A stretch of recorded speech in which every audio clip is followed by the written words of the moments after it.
Hello, this is Eric Neiman again, and welcome to part two of the September 11th edition of Morning Has Broken and I Don't Want to Fix It.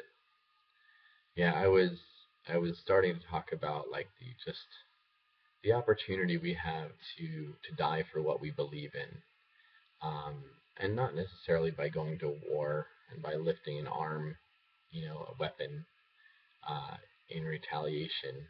Um, More so by by just surrendering.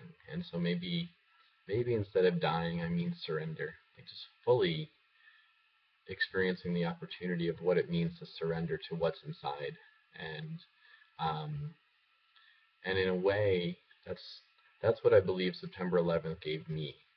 September 11th, 2001 gave me is is the idea um, that there's an opportunity to surrender, that I can let go of a lot more um, than I ever thought was possible to let go.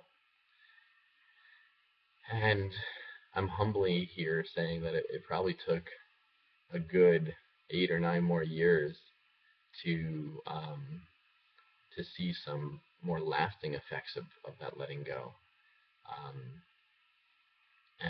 and I'm still on that journey. I'm still finding more and more things to let go of, and I'm still experiencing the miracles of what comes back, what is attracted in the world, in your own world, when you find it within yourself to do enough work to let go of stuff. So I mean, I believe firmly that our dreams are are effervescing, they're overflowing, they're ready to fully manifest. And all we get to do in order for that to happen is just eradicate the obstacles in the way. So, that's really what September 11th, 2001 started for me, is just like the opportunity to to start leaning into the guy inside of me that is like just jumping, ready to come out.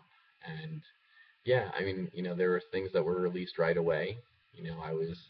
I felt softer than I had felt in a while. I felt more connected to people than I had in a while.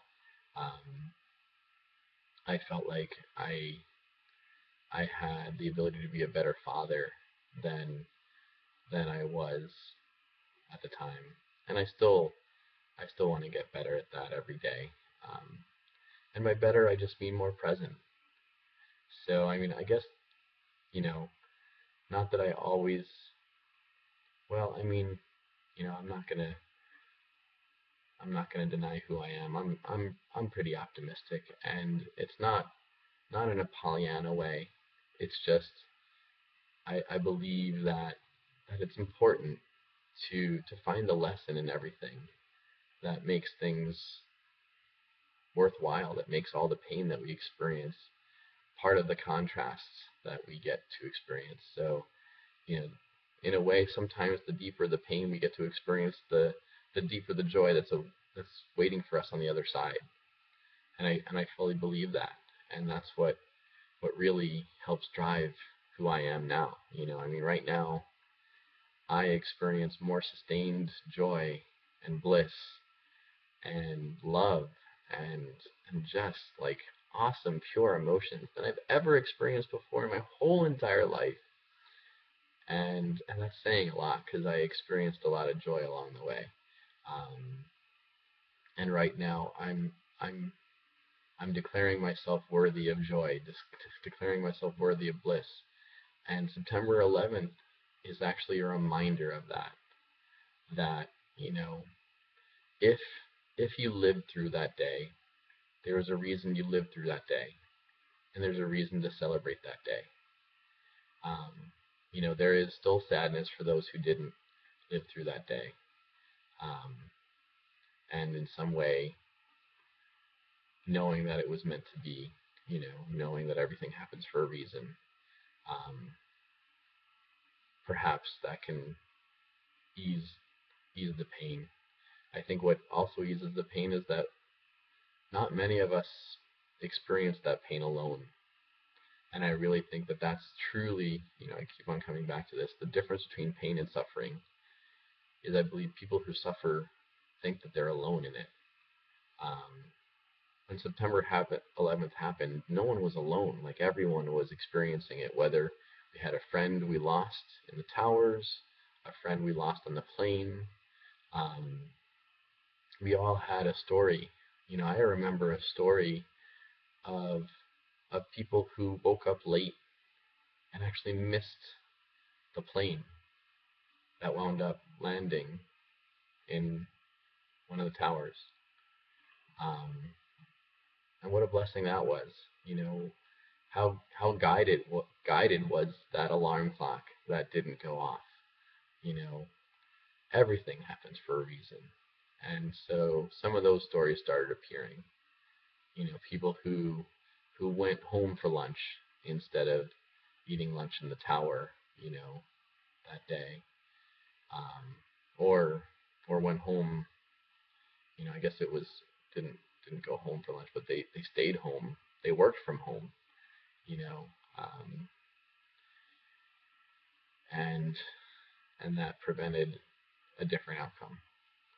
So, we are all on different journeys, and I honor each and every single one of them as different, unique, and amazing. Um, so I guess, what I'm present to is that, if we're alive right now, there's a reason for it, and we get to live it fully. And the only sin in a way would be not living it fully and not surrendering to the mission inside of us, to the greatest me inside of me. Um, that would be a worse fate than death in a way.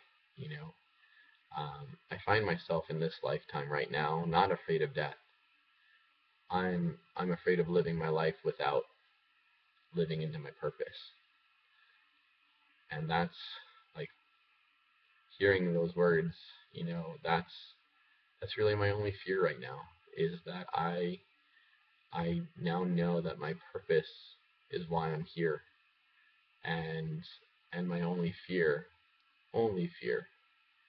is not living into that purpose more and more every day.